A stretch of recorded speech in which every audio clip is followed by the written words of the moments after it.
Alors, depuis lundi, nous accordons à tous les candidats de notre comté, Montmagny, Lillec, Kamouraska, Rivière-du-Loup, du temps d'antenne afin de vous permettre de mieux connaître nos candidats et pour la prochaine élection du 21 octobre. Et tout ça s'est passé par tirage au sort. Et c'est M. Latulippe qui a été le dernier, choisi le dernier. M. Hugo Latulippe du parti, candidat du parti NPD. Vous va y arriver. Quand rendu au jeudi, on est un peu plus fatigué. On commence lentement. M. Latulippe, bonjour. Bonjour. Bienvenue chez nous. Merci beaucoup. M. Latulippe, qu'est-ce que vous faites en politique? Ah, ben... c'est un peu direct, mais... Oui, ben on me la pose beaucoup. Les gens qui me connaissent bien savent que ça vient de loin. Je suis né dans une famille éminemment politisée. On a toujours parlé de ça beaucoup à table. On s'est toujours senti extrêmement concerné par ça. Puis, j'ai grandi dans une famille qui accorde la valeur à la chose publique. Avec raison, je pense. Il faut s'occuper de, comme me disait Paul Piché dans les années 70, si on ne s'organise pas, on va se faire organiser. T'sais. Donc, la chose publique m'a toujours intéressé comme cinéaste. Moi, j'ai fait du cinéma documentaire au Québec, au Canada, à travers le monde. Ça fait 25 ans que je tourne un peu à travers le monde, depuis la course Destination Monde à l'époque. Et ce que j'ai fait, mon travail essentiellement, a été consacré aux mouvements sociaux, aux mouvements politiques et au mouvement environnemental. C'est vraiment les sujets d'intérêt qui ont occupé mon travail de cinéaste documentaire depuis 25 ans. Donc, il y a un naturel. Ça fait 25 ans que je côtoie des gens qui se préoccupent de la chose publique, qui se préoccupent de faire avancer le Québec, de faire avancer notre société vers le mieux, on l'espère. Donc, il y a comme un glissement naturel qui se fait. L'autre chose que je dirais aussi, du point de vue très, très concret au quotidien, c'est que moi, j'écoute des gens depuis 25 ans. Je vais au-devant des gens dans toutes sortes de sphères de la société et je les écoute. J'essaie d'être fidèle à ce qu'ils pensent, ce qu'ils disent, ce dont ils rêvent. Puis j'en fais des films. J'en fais des séries pour la télévision. Donc, le travail de politicien, pour moi, c'est exactement ça. Si on revient à l'essence première de ce geste-là, c'est de porter la voix des gens vers la maison du peuple, que ce soit Québec ou Ottawa ou une mairie. Donc, c'est vraiment comme ça que je vois mon travail, puis c'est pour ça que je dirais, pour employer une expression française, je prends mon pied tous les jours parce que j'aime ça, être avec les gens. J'aime ça écouter les gens. Et je trouve que c'est important de dire qu'il y a quelqu'un qui va porter la voix des gens qu'on n'entend pas. Parce que c'est aussi ça, faire de la politique, puis c'est aussi ça l'ADN du parti que j'ai choisi, c'est de parler pour le monde. Mais c'est différent, la politique, du cinéma. Comment, vous dites que vous aimez donc vous ne devez pas avoir trop de difficultés à faire votre campagne électorale puis serrer des mains, mais c'est très différent du cinéma. Comment vous trouvez ça? Justement, une campagne électorale, vous en êtes à votre première expérience? C'est très nourrissant, en fait. C'est évident que ça prend beaucoup d'énergie. Hein. On commence nos journées très tôt, on lit les journaux, on a des conseillers qui nous disent ceci, cela. Mais c'est très nourrissant parce que les gens viennent vers nous, les gens nous parlent de leurs problèmes, nous parlent de leurs envies, de leurs souhaits aussi. Donc, il y a quelque chose de très généreux, je trouve, de la part des gens dans le geste. Tu sais, on dira ce qu'on voudra sur le politique et sur la politique. On a l'impression des fois que les gens ne s'intéressent plus à ça ou ne veulent plus entendre parler de gens, de politiciens. Mais il reste que dans la rue, là, sur le plancher des vaches, les gens ont envie de parler de l'organisation de notre monde. Et avec raison. Il faut parler de certaines choses. Tu sais, d'ailleurs, ici, dans le comté, donc, qui est un immense comté, on se le disait avant de rentrer en ondes, il y a des choses qu'il faut améliorer. Il y a des choses sur lesquelles il faut travailler. Comme? Par exemple, je pense évidemment à la première économie de notre comté, qui est l'agriculture. Les agriculteurs ont été oubliés par les gouvernements libéraux et conservateurs successifs. Quand il y a des négociations d'accords de libre-échange à Ottawa, les agriculteurs, qui sont extrêmement organisés, qui ont une pratique de la démocratie extrêmement efficace. Je pense évidemment à l'UPA, mais à toutes les organisations agricoles aussi. Ils reviennent d'Ottawa souvent perdants. Parce qu'il y a des lobbies plus puissants. On pense par exemple au lobby des hydrocarbures et du pétrole, au lobby manufacturier. Et les agriculteurs reviennent souvent d'Ottawa bredouilles. Alors, c'est là où le NPD, dans son ADN de défense des gens de la base, va être fort. C'est pour ça, moi, que j'ai choisi ce parti-là. C'est pour parler dans l'intérêt commun, dans l'intérêt du bien commun.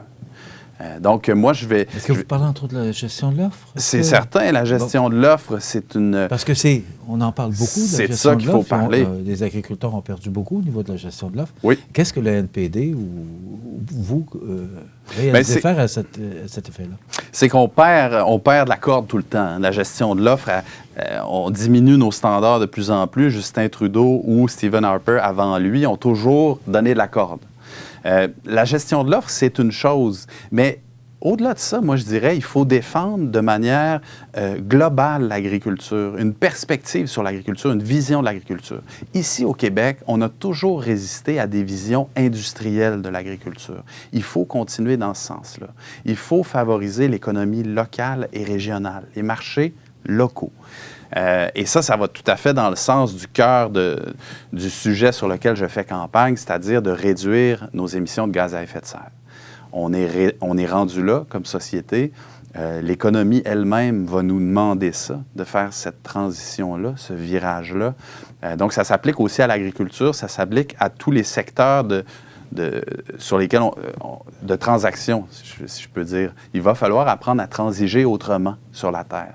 On se fait dire ça par les scientifiques de l'ONU, mais comme je le dis, c'est pas seulement la science et l'environnement qui nous dit de prendre un virage, c'est aussi l'économie.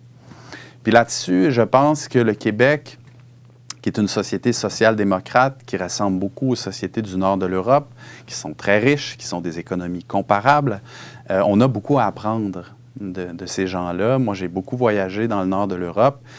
J'ai vu des sociétés qui nous ressemblent beaucoup. Des sociétés habituées à la solidarité sociale, à prendre soin des plus fragiles, mais aussi des sociétés qui s'organisent pour participer à l'économie de demain. L'économie de demain, elle va être durable, elle va être verte. Et moi, je pense que les Québécois sont prêts à ça. Il suffit d'avoir un bon leadership. M. Latulippe, moi, le niveau national, c'est une chose, mais moi, je ramène toujours ça, parce que moi, ce qui est important, c'est mon comté, c'est moi chez nous. Alors, vous parlez des agriculteurs, vous parlez de l'environnement. Quelles sont concrètement, selon votre plateforme, quelles sont vraiment les actions que vous voulez prendre? D'abord, pour aider les agriculteurs, on parlait de gestion de l'offre, mais vraiment, dans notre comté, c'est quoi les actions que vous pensez ou que vous préconisez? Alors, les libéraux et les conservateurs ont beaucoup défendu et défendent toujours l'industrie des hydrocarbures et du pétrole, qui sont des industries albertaines. Hein? Ça ne nous appartient pas. Comme Québécois, ça, non seulement on se tire dans le pied en investissant dans ces industries-là d'un point de vue écologique, mais aussi économique. Ça nous coûte extrêmement cher. On envoie, ces deux partis-là ont envoyé historiquement à chaque année 3,3 milliards de dollars canadiens en subventions. C'est comme des assistés sociaux, ces grandes entreprises-là, multimilliardaires. Ils n'ont pas besoin de l'argent public. Nous, ce qu'on veut faire au NPD, ce 3,3 milliards-là, on veut l'investir. Donc, sur 4 ans, on arrive à 13 milliards à peu près dans la transition écologique de notre économie. C'est ça mon grand projet pour le comté, moi. Ce que je dis, c'est que de Montmagny à Rivière-du-Loup, on peut faire de cette région-là du Canada, de ce comté-là, la première grande économie de transition écologique au Canada. Moi, je pense qu'il faut pitcher haut. Il faut se donner une vision qui soit un horizon, tu sais, non seulement pour nous, parce que c'est notre devoir, mais aussi pour les jeunes. Félix, moi, j'ai fait un film dernièrement dans la famille de Félix Leclerc, à l'invitation de la famille, puis il y a une phrase qui me reste de Félix, c'est « faut faire attention à nos rêves, puis à ce qu'on évoque comme souhait dans la vie, parce que ça risque d'arriver. » Puis ça, c'est tout à fait dans cet esprit-là que je dis, on peut être l'économie de demain. On est déjà en marche. Ici, dans le comté, pour revenir à ce que vous disiez, il y a des entreprises, par exemple, Arbre Évolution à Lillet, qui s'est lancé dans l'entreprise de la captation du carbone. Donc, eux, ce qu'ils font, c'est qu'ils font des maillages avec l'industrie et ils plantent des arbres pour compenser les émissions de GES. Ça, c'est l'économie du 21e siècle. À Saint-Jean-Port-Joli, je pense à mon ami Pierre Lemieux, d'Ecorad, qui est une usine qui recycle des vieux radiateurs des grands hôtels américains, qui les reconditionne complètement et qui en fait des systèmes de chauffage extrêmement efficaces, éco-énergétiques. Ce marché-là est en pleine croissance. Ils vont construire une nouvelle usine à Saint-Jean-Port-Joli. Ça, c'est l'économie du 21e siècle. Puis on ne parle pas d'économie de bout de chandelle, on parle de construire des usines. Donc, moi, l'argent public, l'argent fédéral, c'est là que je vais le mettre, pour cette économie-là, parce que j'y crois. On parle beaucoup du corridor énergétique. Donc, ce que je comprends, c'est que vous n'êtes pas en faveur de ce corridor-là. Bien sûr que non. Je pense qu'il faut sortir de l'industrie des hydrocarbures et du pétrole si on n'a pas suffisamment de vision pour entamer la transition maintenant. Si on n'a pas un leadership pour faire ça, ça va nous revenir d'une autre façon. À un certain moment, les marchés vont se fermer à notre économie. Le Canada est déjà en retard, très en retard, dû aux 2 derniers mandats des 2 derniers gouvernements. Ce qu'on fait, c'est qu'on tire le plus possible tout de suite en se disant, bien, on verra tout à l'heure ce qu'on va faire avec notre économie. Moi, ce que je dis, c'est qu'il faut aller au-devant. Monsieur Généreux, ici, qui est notre député en ce moment, qui est une personne extrêmement gentille, appréciée par les gens sur le terrain, appartient néanmoins à un parti qui, pour moi, croit à une économie du passé. Une économie, moi je dis, sans méchanceté aucune, mais je dis une économie de l'an 40. Il faut sortir de ça. Puis il y a de plus en plus d'énergie dans notre comté, de gens qui viennent, soit des natifs d'ici qui viennent se réinstaller, soit des gens qui arrivent de l'extérieur. Moi, j'ai grandi dans la région de Québec, par exemple. Les latulipes, les premiers latulipes d'Amérique viennent de Bellechasse, d'à côté d'ici. Mais après avoir vécu une partie de ma vie en ville, j'ai décidé de venir m'installer ici dans le comté pour participer à l'économie d'ici. Puis ce que j'entends autour de moi, de la nouvelle génération d'entrepreneurs, je dirais, c'est que l'économie de demain va être durable ou elle ne sera pas. T'sais. C'est là qu'on s'en va. Fait que moi, comme député, comme je disais tout à l'heure, je me vois comme quelqu'un qui va écouter les besoins du milieu, de tous les milieux d'ailleurs, pas juste le milieu entrepreneurial, mais les milieux associatifs, les syndicats, les institutions d'enseignement. Puis je vais essayer de catalyser l'énergie qu'il y a déjà dans notre comté vers cette vision-là. C'est comme ça que je vois mon travail de député. OK. Vous avez parlé d'agriculture, on a parlé d'environnement. Vous avez sûrement d'autres vœux à réaliser par rapport à votre plateforme électorale. Quels sont-ils? Par exemple, pour parler très, très concrètement des gens d'ici, si on veut participer à l'économie du 21e siècle, il nous faut un accès cellulaire et Internet qui a de l'allure, qui est ça à coche, excusez l'expression, mais... Ouais, je pense que c'est l'expression qui convient ici, ouais. Mais si vous vous promenez un peu dans le comté, si on s'éloigne du fleuve, vous savez comme moi qu'on perd la connexion cellulaire très rapidement. Dans les villages, là, tu vas à Sainte-Apolline, tu vas à Lac-Frontière, mettons, tu vas un peu partout dans le comté, même à Sainte-Louise en arrière, on perd l'accès au cellulaire. Les gens me disent que la connexion Internet n'est pas fiable. Ça se peut pas, là. En 2019, moi, je travaille dans le secteur de la télévision et du cinéma. Quand je me suis installé à Cacouna, la première chose que j'ai regardée, c'est est-ce que la connexion me permet d'envoyer des images en haute résolution, me permet de participer à l'économie du 21e siècle? Si la réponse est non, l'entrepreneuriat n'est même pas possible. Donc, ce qui se passe, c'est que on est concentré sur le bord du fleuve, dans les villes et villages tout au long du fleuve. Généralement, dans ces villes et villages, ça va bien. Mais dès que tu t'installes en arrière, au-dessus de la 20, eh bien là, tu perds le contact. Donc, ce qu'il faut faire, c'est que les grands fournisseurs d'accès Internet et cellulaire, moi, je les connais bien. Je travaille dans cette industrie-là depuis 25 ans. Il faut les forcer à engager une partie de leurs profits. C'est ça le modèle canadien. En télévision, on a toujours demandé aux grands fournisseurs d'accès Internet ou câblo-distributeurs de verser 5 % de leurs profits à la production locale. Ce qu'il faut, c'est du muscle, puis imposer que ces gens-là plantent des tours partout sur le territoire et nous fournissent un accès Internet de 2019. Donc ça, c'est un de mes engagements. Je pense que l'économie de notre comté va reposer beaucoup là-dessus. C'est très important d'agir là-dessus. Maintenant, j'ai posé la même question aux autres candidats, et je veux vous amener aussi sur la laïcité, sur la loi 21. Je ne peux pas passer à côté, il faut que je vous en parle. On sait que votre chef, Jacques Singh, a salué l'initiative de Calgary qui ne sont pas en faveur de cette loi. Vous, votre position là-dessus, personnellement, quelle est-elle? Alors, ce qu'il faut dire, c'est que ma position personnelle et la position du parti, c'est que le Québec fait ses lois. Le Québec est souverain sur ces questions-là. Le Canada n'a pas à se mêler de ça. Ça, c'est ma première réponse. Ensuite de ça, ce que je dirais, c'est que moi, je suis 100% pour la laïcité de l'État.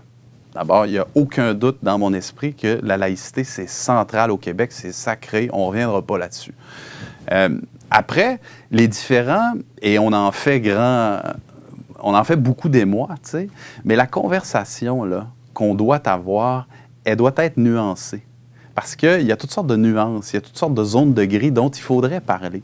Le fait qu'on soit opposé à ce qu'une femme porte le voile pour enseigner aux enfants, moi, j'ai vécu à Montréal, j'ai vécu en Europe pendant 2 ans, j'ai vécu aux États-Unis, moi, ça ne me pose pas de problème. J'en ai pas de problème. Mes enfants ont remarqué, je pense qu'il y avait 12, 13 ans à l'école, que des gens avaient une couleur différente. T'sais. Ils m'en ont pas parlé avant ça.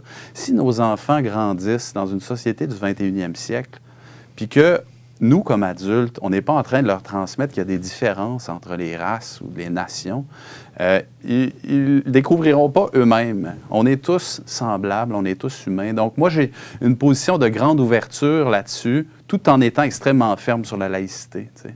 Ça, c'est la réponse complexe la plus courte que je peux vous donner, je dirais. Hier, durant le débat, il a été encore une fois question de l'avortement, parce qu'on revient tout le temps, on parle de réouvrir ce dossier. M. Scheer dit non. M. Singh se dit pour donner sa position claire hier. Quelle est la vôtre à ce sujet-là? Oh, bien, ma position, je pense que c'est la position de la majorité des Québécois. Là. Ici, c'est pas vraiment un enjeu de se faire parler du fait que les femmes peuvent perdre des droits pour décider pour elles-mêmes. C'est comme d'imaginer revenir, hein, je parlais de l'an 40, là, je retournerai encore plus loin que ça. Là, ça devrait pas être une question. Pour moi, c'est sacré, ça. On ne discute plus de ces choses-là. Donc, c'est là où on dit, bien, un parti qui a encore du mal à se positionner là-dessus parce qu'on pense qu'il y a un quart ou peut-être 30% des députés de ce parti-là, on parle du Parti conservateur, qui est au pouvoir ici dans notre comté, là, on dira ce qu'on voudra. Moi, je dis là, il faut que le Québec tourne la page. Là. On n'est pas des conservateurs ici. Ça ne parle pas de nous, ça. Ce genre de narration-là du monde, ça ne nous représente pas bien. On est passé à la prochaine étape. Alors, je reviens à M. Généreux. M. Généreux se présente souvent comme le plus libéral des conservateurs. Pour moi, ça a quelque chose de pratique parce que c'est comme s'ils se mettaient dans le même sac, les libéraux et les conservateurs. Moi, je le vois un peu comme ça. Ils défendent des choses qui sont très similaires, mais il demeure qu'il appartient à un parti de loups. Et je pense qu'il faut faire attention à ce sort de glissement-là. Il faut arrêter de voter pour ces gens-là qui ne défendent pas les intérêts des Québécois. Vous avez choisi le comté Montmagny-Lillec, Kamouraska, Rivière-du-Loup, un des grands comtés du Québec. Vous avez choisi le parti NPD. Pourquoi? Parce que c'est le parti qui correspond le mieux à mes valeurs. Moi, j'ai voté pour le Bloc juste en toute franchise. Oui, là. parce que vous avez déjà affiché vos couleurs de souverainiste. Je le dis, j'ai voté pour le Bloc jusque dans les années 2000, jusqu'à M. Duceppe. Je trouvais que le Bloc était opérant dans ces années-là. Il y avait des contingents importants, puis il défendait des choses. On était en réaction à Meach. Il y avait quelque chose de sensé dans cette position-là, mais il y avait quelque chose de progressiste aussi, qui correspondait au mouvement historique des Québécois qui remonte aux années 60, d'émancipation, de libération, etc. Pour moi, à partir de la fin des 2000, cette essence-là s'est perdue et nous a perdus. Puis je dis nous, puis je parle de ma génération. Il n'est pas question seulement de génération, mais il y a beaucoup ça. Je pense que les jeunes ne suivent plus ce train-là. Le Bloc s'est crispé sur certaines positions ethniques, nationalistes, que j'aime pas du tout, qui me conviennent pas, qui ne conviennent pas à notre époque. Sur certaines positions qui sont rétrogrades au point de vue environnemental, le Bloc met de l'avant, se drape de vert beaucoup, mais ce n'est pas un parti écologiste. C'est intéressé. Ils essaient d'aller intéresser les jeunes avec ça. Mais le Bloc, pour moi, est plus opérant, n'est plus agissant. D'abord, on s'est retrouvé avec 2-3 députés à Ottawa dans les 10 dernières années qui se chicanent entre eux. On est tanné de ça, on est fatigué de ça, il faut sortir de ça. Puis je pense que les progressistes québécois ont compris que là, on était rendu à tendre la main aux progressistes du Canada pour nous faire avancer sur les choses urgentes. Puis ça, c'est d'opérer la transition écologique de notre économie. C'est ça qui urge. Hein? Êtes-vous encore souverainiste? Je dirais que, tu sais, quand tu grandis dans une famille qui porte ça, qui défend ça, c'est en dedans de toi, quelque part, tu dis, bien, le Québec, peut-être, l'aboutissement logique de l'histoire du Québec est peut-être là. Mais René Lévesque, dans son premier texte qui s'appelait « La solution », publié en 71, disait « La souveraineté, on veut la faire parce que c'est une fin. C'est peut-être la suite logique de l'histoire du Québec. Et de l'autre côté, parce que c'est un moyen d'être une société différente. Et moi, c'est à ça que je suis le plus attaché, je dirais.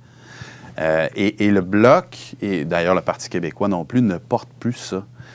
Ces deux véhicules politiques-là défendent un Québec qui est un Québec nord-américain, une société comme les autres, qui, incidemment, parle français, mais dont le modèle de société, dont le projet de société est un projet comme les autres. Et moi, ça ne me parle pas du tout.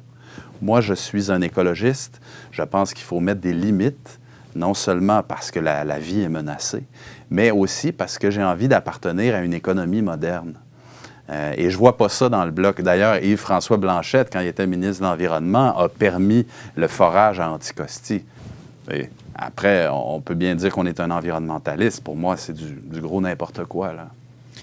Ça tire à sa fin. Le 22 octobre, le 21, vous êtes élu. Le 22 octobre, quel est votre premier geste? Quelle est votre première action que vous poseriez si vous êtes élu? Alors, est-ce que je m'adresse à la caméra? Non, pas tout de suite. Non, je m'adresse à vous. Je vous pose la question à vous. Mon premier geste, je reviens un peu au début de notre entretien, c'est d'aller écouter les gens. Bernard Généreux a l'avantage d'avoir fait 4 ans dans notre comté, à sillonner le comté. C'est un avantage décisif. Moi, ce que je veux faire, c'est exactement ça, c'est de dire, je vais aller dans toutes les sphères de la société, aller rencontrer les gens, aller écouter les gens, à quoi ils rêvent, de quoi ils veulent, qu'est-ce qu'ils attendent d'un député, d'un élu. Puis après ça, bien, je vais agir, je vais poser des gestes. J'ai une petite idée sur ce que je vais faire après, mais mon idée, c'est d'aller rallier les gens derrière un projet. Vous avez une carrière de cinéaste, vous l'avez mentionné au cours de l'entrevue. Vous êtes élu. Vous faites quoi à partir du 22 septembre? Du 22 octobre. Quel est le plan de carrière après le 22 septembre si vous êtes élu? Bien, moi, je suis aussi producteur. J'ai une entreprise. Hein. J'ai fait le choix de quitter la grande ville pour installer mon entreprise ici, pour former des gens ici, pour qu'il y ait une industrie de production de télé et de cinéma dans notre comté ici. Donc, je vais continuer à faire ça, de près ou de plus loin, si je suis élu. Je vais continuer d'être un cinéaste. On ne sort pas le cinéaste du gars. Puis je suis très attaché à l'idée de produire du cinéma et de la télévision des régions. Donc, je vais défendre ça très fort. Je vais continuer de le faire. C'est mon métier. Est-ce que vous avez eu l'occasion de rencontrer l'ex-député NPD François Lapointe au cours de votre parcours depuis que vous êtes dans la région? Oui, je l'ai croisé, oui. On se croise, on sillonne le comté là, à grandeur. Ça fait qu'on finit par rencontrer... Ce qu'on espère, c'est rencontrer les 95 000 citoyens de notre comté. Je ne sais pas si je vais réussir, mais oui, j'ai croisé François. OK. Il reste une minute avant de vous donner la minute. Il reste 2 semaines. Vous voyez ça, comment ça se passe pour vous? Comment vous avez trouvé ça, votre expérience, J'aime ça beaucoup, moi. C'est nouveau pour vous, là? Oui. Il y a un naturel pour moi là-dedans. Comme je dis, j'aime ça. J'aime les gens, moi. J'aime ça rencontrer les gens. J'aime ça savoir comment les gens vivent, ce à quoi les gens rêvent, comme j'ai dit plusieurs fois. Puis, pour moi, le comté, tu sais, je ne vois pas le comté d'une manière abstraite. Quand je viens ici à Montmagny, par exemple, je pense à la famille Prévost. Moi, je suis un grand ami du docteur François Prévost, qui vient d'ici, avec qui j'ai fait la course Destination Monde en 94. Donc, je connais un peu la famille. Rémi, son père, le docteur Prévost, sa mère, Aline. Pour moi, c'est ça, tu sais, c'est ça notre région, c'est des gens. Je connais mon ami Pierre à Saint-Jean, je connais mon ami Samuel à Lillet. C'est un peu ça qui est l'essence du projet de politicien, c'est de connaître les gens et d'être branché sur eux. Tu sais. Il vous reste 60 secondes. Je vous laisse maintenant vous adresser à la population. Avec plaisir. Alors, le 21 octobre prochain, vous allez avoir un choix à faire. Un choix de société, un choix de projet de société. Moi, ce que je veux faire pour le comté de Montmagny, Lillet, Kamouraska, Rivière-du-Loup, notre grand et magnifique comté, ce que je veux, c'est d'en faire la première économie de transition écologique au Canada. C'est un projet ambitieux, c'est un projet vaste, mais je pense qu'on est rendu là, comme société. Je pense qu'on a le devoir de faire ce geste-là vers l'avenir pour nos enfants, mais je pense aussi que c'est l'avenir de l'économie du Québec, de l'économie du comté, de l'économie du Canada. Donc, c'est ça le cœur de mon projet, c'est de rallier les gens vers cette vision d'une économie du 21e siècle. M. Hugo Latulippe, candidat NPD dans Montmagny, Lillet, Kamouraska, merci beaucoup. Ça a été un plaisir. Avec nous. Merci et on va beaucoup. vous souhaiter bonne chance pour le 21 octobre. Merci, c'est gentil. Ça complète